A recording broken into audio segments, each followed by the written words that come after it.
Hello everyone, ക്യാൻവയുടെ ഇന്നത്തെ ക്ലാസ്സിലേക്ക് എല്ലാവർക്കും സ്വാഗതം. അപ്പം നമുക്ക് ഇന്നേ ഒരു സിമ്പിൾ പോസ്റ്റർ ചെയ്തെടുക്കാം കേട്ടോ. ഇപ്പം നമ്മുടെ ഫോട്ടോയിൽ കാണുന്ന ഈ ഒരു പോസ്റ്ററാണ് ഇന്ന് നമ്മൾ പഠിക്കാൻ പോകുന്നത്. അപ്പോൾ അതിന് വേണ്ടിയിട്ട് ഞാൻ ക്യാൻവ ആപ്പ് ഓപ്പൺ ചെയ്യുന്നുണ്ട്. അതിനുശേഷം നമ്മുടെ ഇൻസ്റ്റാഗ്രാം പോസ്റ്റിൻ്റെ സൈസിലുള്ളൊരു പേജ് ഓപ്പൺ ചെയ്യുന്നുണ്ട്. നമ്മൾ സാധാരണ ഈ 4:5 എന്ന് പറയുന്ന ഈ ഒരു പേജാണ് ഓപ്പൺ ചെയ്യാറ്. പക്ഷേ നമുക്കിന്ന് എലമെൻറ്റ്സ് കുറവായതുകൊണ്ട് ഒരു ചെറിയ പോസ്റ്ററിൻ്റെ ആവശ്യമുള്ളൂ. അപ്പോൾ ഇൻസ്റ്റാഗ്രാം പോസ്റ്റിൻ്റെ സ്ക്വയർ ഷേപ്പിലുള്ള ഈ ഒരു പേജ് ഓപ്പൺ ചെയ്യാം കേട്ടോ. അപ്പോൾ ഞാൻ ഈ ഒരു പേജ് ഓപ്പൺ ചെയ്തിട്ട് നേരെ അപ്ലോഡിൽ പോയിട്ട് നമുക്കിന്ന് ആഡ് ചെയ്യേണ്ട ഒരു ഫോട്ടോ അത് കൊണ്ടുവരികയാണ് ഇവിടെ. അതിനുശേഷം ആ ഒരു ഫോട്ടോനെ ഞാൻ ഒന്ന് ജസ്റ്റ് വലുതാക്കി ഈ ഒരു ഭാഗത്തായിട്ട് ഈ ഒരു കോർണറിലായിട്ട് വെച്ച് കൊടുക്കുന്നുണ്ട്.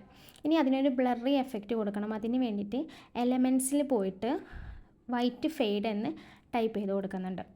നമ്മളിപ്പോൾ ആ ഒരു ഫോട്ടോ വെച്ച് അതിൻ്റെ സൈഡ് ഭാഗം നമുക്കിങ്ങനെ കാണാം. ഒരു ഭാഗം വൈറ്റ്, ഒരു ഭാഗം ഫോട്ടോയാണ്. അപ്പോൾ അത് ഇല്ലാണ്ടിരിക്കാൻ വേണ്ടിയിട്ടാണ് നമ്മളിത് ആഡ് ചെയ്യുന്നത് കേട്ടോ. ഓക്കെ, അതിനുശേഷം ഞാൻ ഈ ഒരു ഫെയ്ഡ് ഇവിടെ കൊണ്ടുവരുന്നുണ്ട്. എന്നിട്ട് അതിനെ ഞാൻ ഈ ഒരു ഭാഗത്ത് വെച്ച് കൊടുക്കുന്നുണ്ട്. എന്നിട്ട് അതിന് ഞാൻ ജസ്റ്റ് ഒന്ന് വലുതാക്കി കൊടുക്കുന്നുണ്ട്. അതിനുശേഷം അതിനെ തന്നെ ഒന്നുകൂടി ഡ്യൂപ്ലിക്കേറ്റ് എടുക്കുന്നുണ്ട്. നമുക്കൊന്നുകൂടി ആ ഒരു കളർ ഒന്നുകൂടി കൂടുതലായിട്ട് വേണം. അപ്പോൾ അതിന് വേണ്ടിയിട്ടാണ്. ഇപ്പം നിങ്ങൾക്ക് കാണാൻ പറ്റും ആ ഒരു കോർണർ അവിടെ പോയി. ഇപ്പം നമ്മൾ ആ ഒരു ഫോട്ടോ നമ്മളൊന്ന് ബ്ലർ ചെയ്ത പോലെയാണുള്ളത്. നമുക്ക് ആ ഒരു സൈഡ് പോർഷൻ അവിടെ കാണുന്നില്ലല്ലേ. അങ്ങനെ ചെയ്യാൻ വേണ്ടിയിട്ടാണ് ഇത് ഉപയോഗിക്കുന്നത് കേട്ടോ. ഇനി നമുക്കതിൻ്റെ ട്രാൻസ്പെറൻസി ഒന്നുകൂടി കുറച്ച് കൊടുക്കാം. ആ ഒരു ലേഡീനെ ഒന്നും കൂടി വ്യക്തമായിട്ട് കാണാൻ വേണ്ടിയിട്ടാണ് ട്രാൻസ്പെറൻസി കുറച്ചത്.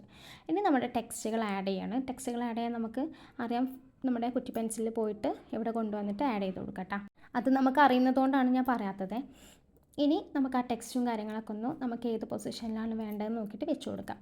ഇനി നമുക്ക് ഈ ടെക്സ്റ്റുകൾ ഇങ്ങനെ ഒരേ സൈഡിൽ കൊണ്ടുവരാൻ വേണ്ടിയിട്ട് നമുക്ക് ചിലപ്പോൾ ഇങ്ങനെ ചെയ്യുമ്പോൾ കറക്റ്റ് കിട്ടില്ല. അപ്പോൾ അതിന് വേണ്ടിയിട്ട് നമ്മളൊന്ന് സൂം ചെയ്തിട്ട് ഇങ്ങനെ ജസ്റ്റ് നോക്കി ചെയ്യുകയാണെങ്കിൽ നമുക്ക് കുറച്ചും കൂടി ഈസി ആയിട്ട് ചെയ്യാൻ പറ്റും കേട്ടോ.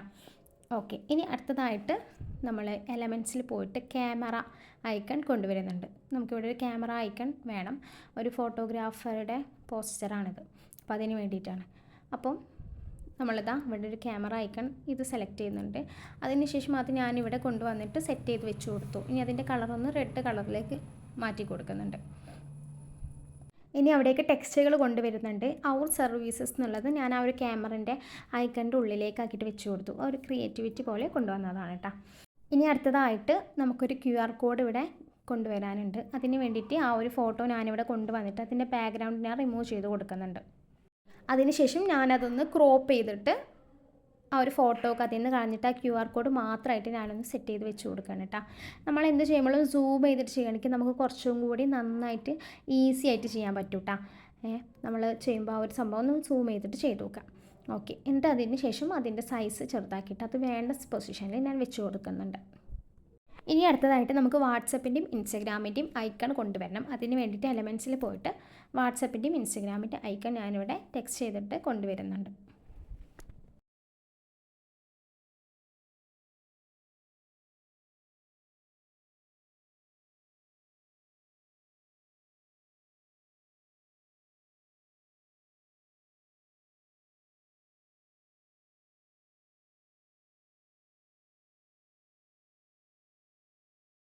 ഓക്കെ, വാട്സപ്പിൻ്റെയും ഇൻസ്റ്റഗ്രാമിൻ്റെയും ഐക്കൺ ഞാനിവിടെ കൊണ്ടുവന്നു.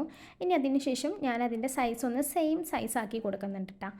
ഇവിടെ വാട്സപ്പിൻ്റെയും ഇൻസ്റ്റഗ്രാമിൻ്റെയും സൈസ് ഒന്ന് സെയിം സൈസ് ആക്കി കൊടുത്തതിന് ശേഷം നമ്മൾ 3 ഡോട്ടിൽ പോയിട്ട് ഒരു ഐക്കൺ ക്ലിക്ക് ചെയ്യുക. 3 ഡോട്ടിൽ പോയിട്ട് സെലക്ട് മൾട്ടിപ്പിൾ കൊടുക്കുക. മറ്റേത് ക്ലിക്ക് ചെയ്യുക, ഗ്രൂപ്പ് ചെയ്യുക. അങ്ങനെ രണ്ടിനും ഞാനൊന്ന് ഗ്രൂപ്പ് ചെയ്തെടുത്തു. ഇനി അതിൻ്റെ സൈസ് ഞാൻ ചെറുതാക്കി കൊടുക്കുന്നുണ്ട്. ഓക്കെ, ഇപ്പോൾ അത് ഞാൻ എവിടെ വേണ്ടതെന്നുള്ളത് സെറ്റ് ചെയ്ത് വെച്ച് കൊടുത്തു. ഇനി അതിലേക്കുള്ള ടെക്സ്റ്റ് ഞാൻ ടെക്സ്റ്റ് ബോക്സിൽ പോയിട്ട് നമ്മുടെ നമ്പറും അതേപോലെ ഇൻസ്റ്റഗ്രാമിൻ്റെ ഐഡിയും ടൈപ്പ് ചെയ്ത് കൊടുക്കുന്നുണ്ട്. ഓക്കെ, ഇപ്പോൾ നമ്മുടെ പോസ്റ്റർ ഇവിടെ സെറ്റായി. ഇനി ഇതിൽ നിന്ന് ഒരു 3 കാര്യങ്ങൾ ഞാൻ പറഞ്ഞുതരാം. മെയിനായിട്ട് നമ്മളിപ്പോൾ ഇവിടെ മെയിനായിട്ട് കൊണ്ടുവന്നത് ഒരു ഫോട്ടോനെ ഫെയ്ഡ് എഫക്റ്റ് കൊണ്ടുവരുന്നതും അതേപോലെ തന്നെ QR കോഡ് കൊണ്ടുവരുന്നതാണ് പറഞ്ഞത്. ഇപ്പോൾ നമ്മൾ ഫെയ്ഡ് എഫക്റ്റ് കൊണ്ടുവന്നത് നിങ്ങൾക്ക് മനസ്സിലായി കാണും. ആ ഒരു ബോർഡർ, ആ ഒരു ഫോട്ടോൻ്റെ ബോർഡർ അവിടെ നമ്മൾ ഫെയ്ഡ് ചെയ്ത് കളഞ്ഞു. അതിനെ ഒരു വൈറ്റ് ബ്ലർ എഫക്റ്റിലേക്ക് കൊണ്ടുവന്നു. ഇനി അടുത്തായിട്ട് നമ്മളൊരു ക്രിയേറ്റിവിറ്റിയും കൊണ്ടുവന്നു. ഈ ഒരു ക്യാമറേൻ്റെ ഉള്ളിൽ ആ ഒരു സർവീസസ് എന്നുള്ള ആ ഒരു സംഭവം കൊണ്ടുവരുന്നത്. ഇനി മെയിനായിട്ടുള്ളൊരു കാര്യം പറയാനുള്ളത്, നമ്മൾ എലമെൻറ്റ്സും ടെക്സ്റ്റൊക്കെ കുറഞ്ഞ പോസ്റ്ററുകൾ ഉണ്ടാവും, അധികം ഇല്ലാത്ത ചെറിയ പോസ്റ്ററുകൾ. അപ്പോൾ അങ്ങനത്തെ പോസ്റ്ററുകൾ ചെയ്യുമ്പോൾ നമ്മളെപ്പോഴും പോസ്റ്ററിൻ്റെ മുകളിലത്തെ ഭാഗം അടിയിലത്തെ ഭാഗം ഒഴിച്ചിട്ടിട്ട് സെൻറ്റർ ഭാഗത്തേക്ക് കൊണ്ടുവരാൻ ശ്രമിക്കുക. ഇപ്പോൾ ഇവിടെ മുകളിലും അടിയിലും കുറച്ച് ഭാഗം ഒഴിച്ചിട്ടുണ്ട്. അപ്പോൾ എല്ലാ കാര്യങ്ങളും സെൻറ്റർ ഭാഗത്താണ് ഉൾക്കൊള്ളിച്ചിട്ടുള്ളത്. അപ്പോൾ അങ്ങനെ ചെയ്യാൻ ശ്രമിക്കുക. അപ്പോഴാണ് ആ ഒരു പോസ്റ്ററിന് കുറച്ചും കൂടി പെർഫെക്ഷൻ ഉണ്ടാവുള്ളൂ കേട്ടോ. പിന്നെ നമ്മുടെ ഈ ഐക്കൺസ് കൊണ്ടുവരുമ്പോൾ, അതായത് ഇൻസ്റ്റഗ്രാം അതേപോലെ വാട്സപ്പ് ഇതിൻ്റെയൊക്കെ ഐക്കൺസ് കൊണ്ടുവരുമ്പോൾ നമ്മളത് ചെറുതാക്കിയിട്ടാണ് വെച്ച് കൊടുക്കുക.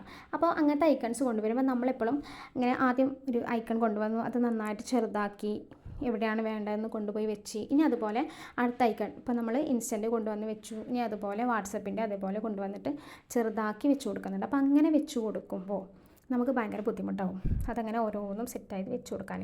അപ്പോൾ നമ്മൾ ചെയ്യേണ്ടത് എന്താണെന്ന് വെച്ചാൽ, അത് വലിപ്പം കറക്റ്റാണോ, എവിടെയാണ് വെക്കേണ്ടത്, അതുപോലെ ഇടയിൽ ഗ്യാപ്പ് വരണുണ്ടോ ഒക്കെ നമ്മൾ നോക്കിയിട്ട് നമുക്ക് കുറച്ച് ബുദ്ധിമുട്ടിലാവും ചെയ്യാൻ. അപ്പോൾ നമ്മൾ ചെയ്യേണ്ടതെന്ന് വെച്ചാൽ ആദ്യം രണ്ടും വലുതാക്കിയിട്ട് സെയിം വലുപ്പാക്കി വെച്ച് നോക്കാം. അതിന് ശേഷം അതിനെ രണ്ടിനും നമ്മൾ ഗ്രൂപ്പ് ചെയ്യാം. ഈ 3 ഡോട്ട് ക്ലിക്ക് ചെയ്തിട്ട് സെലക്ട് മൾട്ടിപ്പിൾ കൊടുത്തിട്ട് അതിനെന്ത് ചെയ്യുക, ഗ്രൂപ്പ് ചെയ്യുക. അപ്പോൾ ഗ്രൂപ്പ് ചെയ്തതിന് ശേഷം നമ്മൾ ചെറുതാക്കി കൊടുക്കുകയാണെങ്കിൽ നമുക്ക് ഈസി ആയിട്ട് അതിനെ ചെറുതാക്കാനും വലുതാക്കാനും നമ്മൾ സ്ഥലം മാറ്റി വെച്ച് കൊടുക്കാനൊക്കെ പറ്റും. അപ്പം ഇത്രയും കാര്യങ്ങളാണ് ഇന്നത്തെ ക്ലാസ്സിൽ പറഞ്ഞത്. എന്തെങ്കിലും ഡൗട്ടും കാര്യങ്ങളൊക്കെ ഉണ്ടെങ്കിൽ ചോദിക്കുക, ക്ലിയർ ചെയ്യാം കേട്ടോ. അപ്പോൾ എല്ലാവർക്കും താങ്ക് യു.